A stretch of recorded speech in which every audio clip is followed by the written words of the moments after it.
Hey everyone, welcome to the show. So, turns out North Carolina gubernatorial candidate Mark Robinson has even more skeletons in his closet than we previously knew.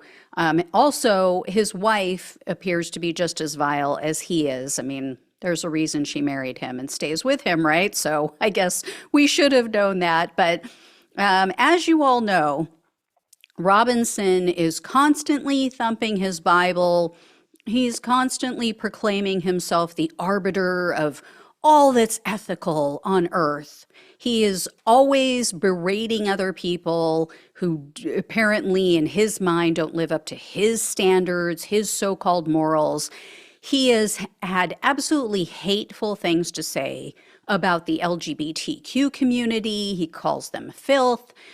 He is all for extremist right wing book bans, especially anything that he considers to be pornography, which is just hysterical given what I'm about to share with you.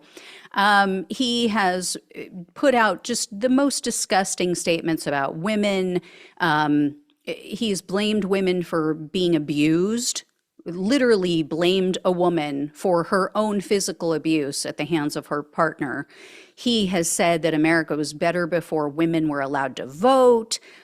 He said in regard to abortions, he didn't agree with any exceptions, not rape, not incest. He blamed women for not being able to keep their skirts down for getting pregnant, as if there's not a man involved there somewhere, and as if, women who are raped should have somehow kept their skirt down when a man is attacking them.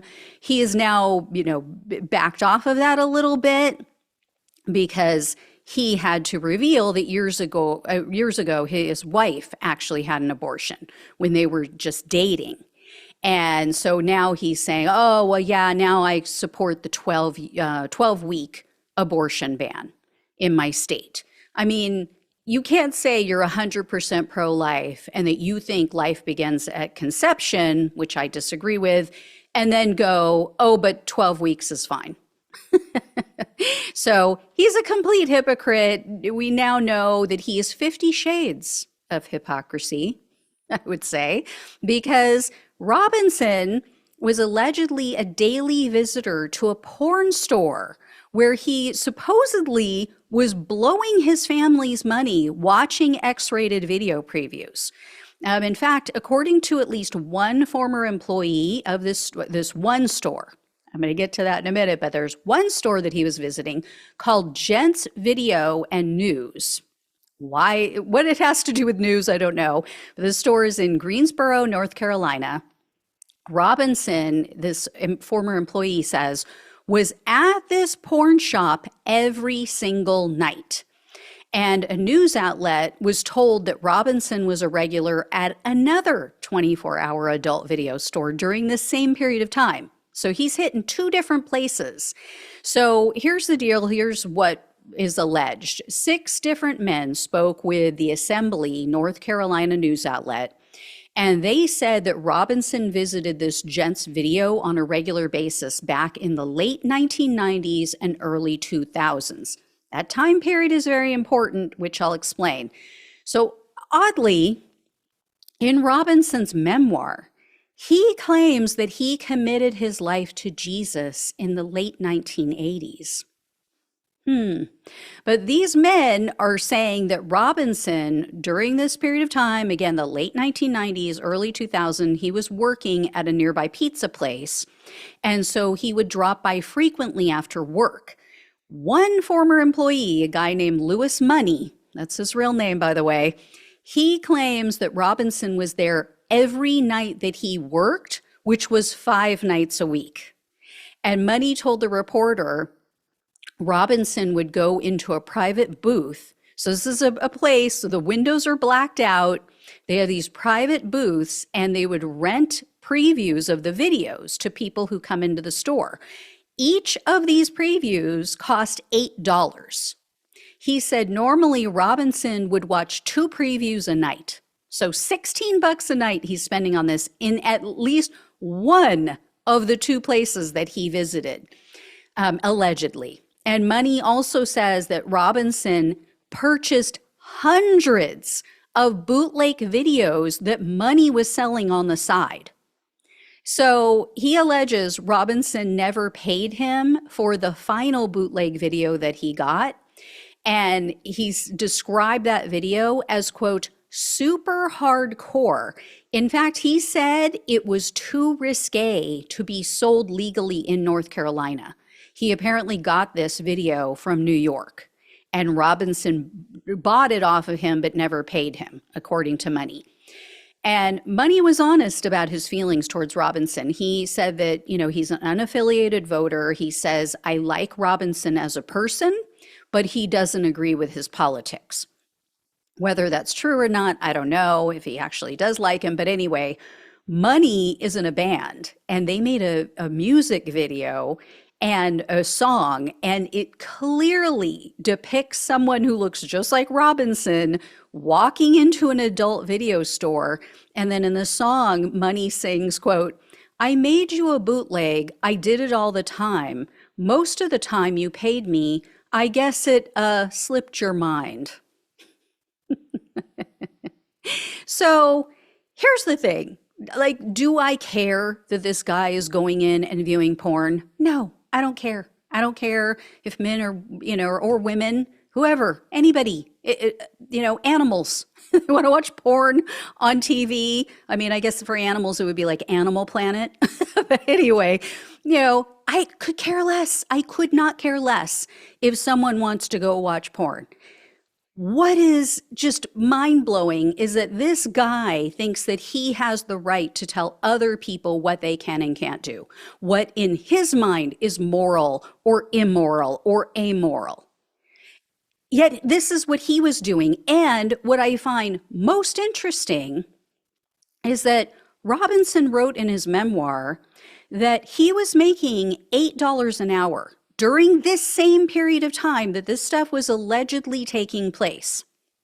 Robinson also was married at the time, and he had 2 young children. And the Robinson family had to file for bankruptcy on 3 separate occasions, and they had 2 of their vehicles repossessed during this same period of time. So I don't know if these allegations are true, but if they are, seems like might not really be wise to be spending at least $16 a night on X-rated video previews when you're only making $8 an hour and you have a family to take care of, right? That's one thing.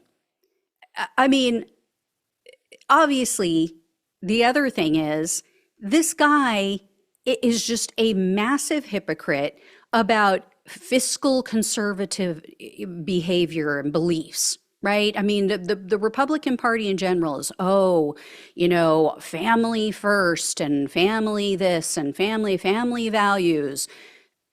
That's out the window with this guy. Second, he's here preaching to everybody about how they should behave when he was doing this, which again, I don't care, but he would certainly pass judgment on someone doing that, right? If he knew of a man spending a large chunk of his paycheck on pornography every night instead of getting home to his family. I mean, his wife is, I'm assuming, over there taking care of the kids by herself. He's off in a wacky shop. I mean, really? Family values? And how is this fiscal conservatism? How is this, pulling yourself up by your bootstraps and taking care of yourself? No, this guy is, and they lost their house too around this same period of time. So they lose their cars, they lose their house, they have to file for bankruptcy 3 times, and he's off spending all this money on porn. Okay. Yeah, but tell other people how they should be living and how they should be acting. Anyway, as you would expect, Robinson's campaign denies all of this. His campaign spokesperson called Money and these journalists degenerates. Okay. Total BS. And the Republican Party is now very worried about this guy and his race because his Democratic challenger, Josh Stein, is just mopping the floor with him in polling. Now, whether or not that's going to hold true, I don't know, but they could not have chosen a worse candidate. This, once again, is one of these Carrie Lake, Blake Masters, one of these era candidates that, yeah, they can pull in 30% of the vote and get them through the primary, right? Because it's enough for them to win the primary. They're the largest vote getter, but they're still a minority candidate. And you have him acting in ways that are just horrific and saying the most vile things. As for his wife, like I said, she is not any better. She is just as bad as he is. New Jersey Advanced Media is now reporting that back in 2003, so this is again during this same period of time, the Girl Scouts had to file a lawsuit against his wife, Yolanda, because she bounced a nearly $3,000 check for Girl Scout cookies. First of all, who buys $3,000 worth of Girl Scout cookies? Are you out of your freaking mind? On what planet? And your husband is making $8 an hour and you're spending almost $3,000 on Girl Scout cookies. Seriously? Again, oh yeah, we're fiscal conservatives. So the judge rightfully ruled against Yolanda Robinson, awarded not just the actual money that she owed, but damages and fees as well to the Girl Scouts. So when all was said and done, the Robinsons owed almost $3,500 for freaking Girl Scout cookies. I love cookies. I love me some cookies. I love cake. Not to get off on a tangent, but man, I love that cake like Ricky loves Lucy. You don't know that song. It's really good. Anyway, Robinson was asked about this. He was at a campaign stop, I think it was yesterday, and he refused to respond. He just did not respond. So guess he doesn't want to talk about the cookies or the porn. I mean, they're having some fun over in that house, right? The Robinsons, porn and cookies for everybody. Anyway, all right, I will let you know when I hear more, but yeah, if this guy does not lose, then I don't know what to think of North Carolinians. All right, thank you all so much for watching and listening. Please like, please share, and subscribe to the channel if you have not. A lot of you still watching and not subscribed. Stop acting shady. Love you all. Take care. Talk with you soon.